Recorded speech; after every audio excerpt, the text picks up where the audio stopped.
ओम नमो भगवते वासुदेवाय। शांताकारं भुजगशयनं पद्मनाभं सुरेशं विश्वाधारं गगनसदृशं मेघवर्ण शुभांगम। हे भक्तों, आज हम सुनेंगे वह पावन कथा जो कलयुग में सबसे सरल, सबसे प्रभावशाली और तुरंत फल देने वाली मानी गई है। श्री सत्यनारायण भगवान की कथा। यह कथा केवल कहानी नहीं, यह सत्य, श्रद्धा, कर्तव्य और भगवान पर विश्वास का संदेश है। व्रत संकल्प भा। मैं अमुक नाम अपने परिवार सहित भगवान विष्णु के सत्य रूप श्री सत्यनारायण की पूजा कर, कथा सुनकर, प्रसाद वितरण कर अपने जीवन के कष्टों की निवृत्ति और परिवार की सुख समृद्धि हेतु यह व्रत करती हूँ। प्रथम अध्याय, नारद जी की करुणा। एक समय देवर्षि नारद जी वीणा बजाते हुए लोकलोकांतर का भ्रमण कर रहे थे। उनका स्वभाव ही है जहां दुख वहां नारद। जब वे मृत्युलोक पृथ्वी पर आए, उन्होंने एक गहरा दृश्य देखा। कहीं किसान सूखे खेत देख रो रहा था, कहीं धनी व्यापारी धन होते हुए भी चिंता से ग्रस्त था, कहीं स्त्री संतान के लिए व्याकुल थी, कहीं युवक रोग से पीड़ित, कहीं परिवार आपसी कलह में टूट रहा था। नारद जी मन ही मन बोले, कलयुग का प्रभाव मनुष्य को बाहर से नहीं, भीतर से तोड़ रहा है। उनका हृदय करुणा से भर उठा। वे तुरंत आकाश मार्ग से वैकुंठ धाम पहुंचे। वहां दिव्य दृश्य था। दूध के समान उज्ज्वल क्षीर सागर, उस पर अनंत शेषनाग, उनके ऊपर श्री हरि विष्णु शांत करुणामय, माता लक्ष्मी चरण सेवा में। नारद जी ने दंडवत प्रणाम किया और बोले, हे जगत पालक, मनुष्य दुखी है पर कठिन तप, यज्ञ, व्रत करने में असमर्थ है। ऐसा कौन सा सरल उपाय है जिससे वह सुखी हो सके? भगवान विष्णु मुस्कुराए, हे नारद, तुमने लोक कल्याण का प्रश्न किया है। कलयुग में एक महान व्रत है, सत्यनारायण व्रत। जो मनुष्य सत्य का पालन करते हुए श्रद्धा से यह व्रत और कथा करेगा, उसके जीवन के दुख, दरिद्रता और बाधाएं दूर होंगी। भगवान आगे बोले, यह व्रत सरल है, कोई भी कर सकता है। प्रसाद बांटना आवश्यक है, कथा सुनना और सुनाना दोनों पुण्यदायक। नारद जी ने आनंदित होकर कहा, प्रभु, यह ज्ञान मैं पृथ्वी पर फैलाऊंगा। द्वितीय अध्याय। पवित्र काशी नगरी में एक ब्राह्मण रहता था।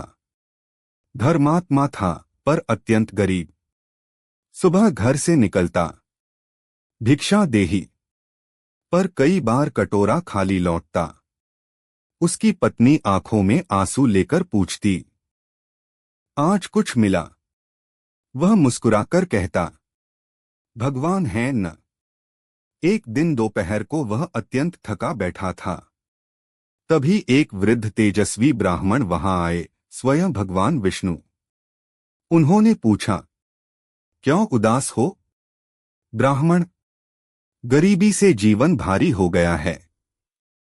वृद्ध बोले, सत्यनारायण व्रत करो, श्रद्धा रखो, दुख दूर होंगे। ब्राह्मण ने पूछा, मेरे पास कुछ नहीं। वृद्ध, भक्ति ही सबसे बड़ा धन है। अगले दिन जो थोड़ा आटा, गुड़, फल मिला, उसी से पूजा की। टूटी चौकी, मिट्टी का दीपक, पर हृदय सच्चा। कथा सुनी, प्रसाद बांटा। कुछ ही दिनों में लोगों ने उसे सम्मान देना शुरू किया। घर में अन्न आया, गरीबी दूर होने लगी। अर्थ, भगवान धन नहीं, भाव देखते हैं। तृतीय अध्याय। एक दिन वही ब्राह्मण कथा कर रहा था। एक लकड़हारा, कंधे पर भारी गट्ठर, पसीने से लथपथ, वहां रुका। वह बैठ गया, मन को शांति मिली। कथा सुनी, प्रसाद खाया। उसने पूछा, क्या सच में जीवन बदल सकता है? ब्राह्मण हाँ, श्रद्धा से करो। अगले दिन जंगल में लकड़ी की भरपूर प्राप्ति हुई। बाजार में दोगुनी कीमत मिली। लकड़हारा बोला, यह भगवान की कृपा है। उसने भी व्रत किया। धीरे धीरे उसका जीवन सुधर गया। अर्थ, साधारण मनुष्य भी भक्ति से असाधारण सुख पा सकता है। चतुर्थ अध्याय। एक धनी व्यापारी था, नाम साधु। पत्नी लीलावती। संतान नहीं। दोनों ने व्रत किया। कन्या जन्मी कलावती। समय बीता। विवाह हुआ। व्यापारी समुद्र यात्रा पर निकला। मन में सोचा, वापस आकर व्रत करूंगा। यही अहंकार और टालना उसकी भूल बनी। समुद्र में तूफान आया। राजा ने उसे चोर समझकर जेल में डाल दिया। सारा धन गया। घर में भी दरिद्रता। लीलावती और कलावती ने रोकर व्रत किया। भगवान ने स्वप्न में संकेत दिया, व्रत पूरा करो। व्यापारी ने पश्चाताप किया, व्रत किया। जेल से छूटा, धन वापस मिला। अर्थ, भगवान को भूलना जीवन में संकट। पंचम अध्याय। राजा शिकार से लौटते समय ग्वालों को कथा करते देख रुका। अहंकार में प्रसाद नहीं लिया। महल पहुंचा।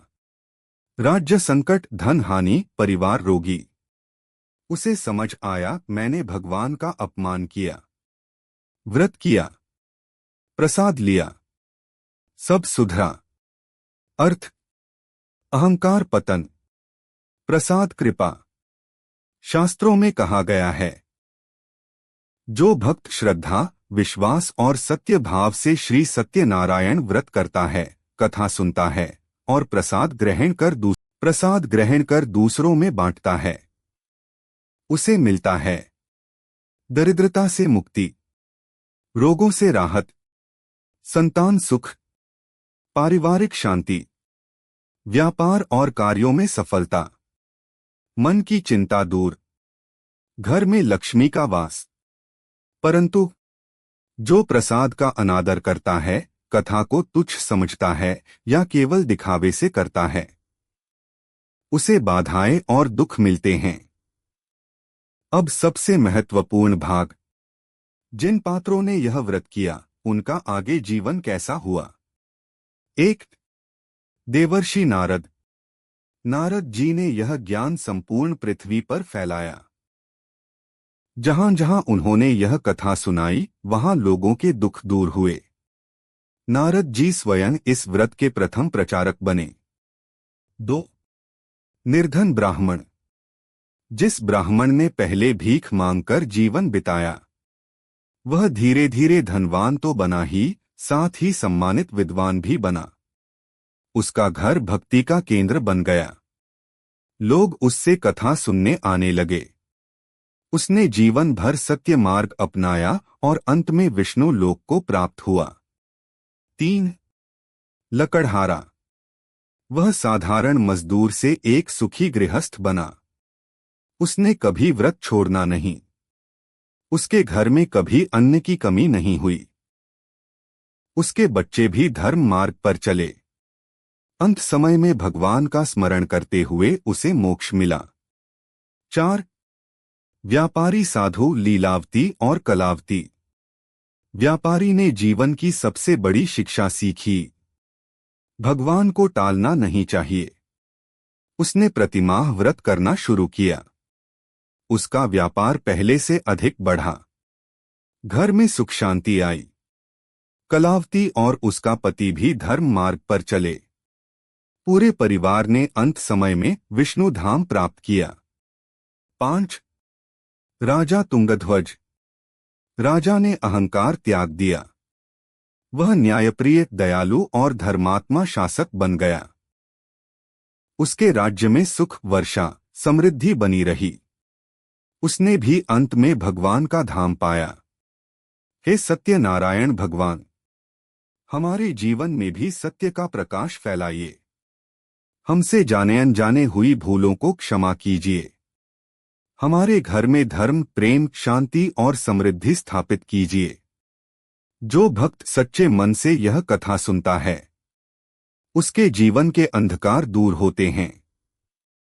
सब मिलकर बोलें, सत्यनारायण भगवान की जय, श्री हरि विष्णु भगवान की जय, लक्ष्मी नारायण भगवान की जय।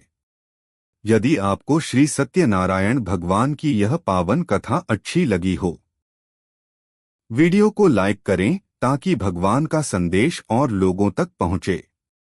भगवान का नाम फैलाना भी एक सेवा है।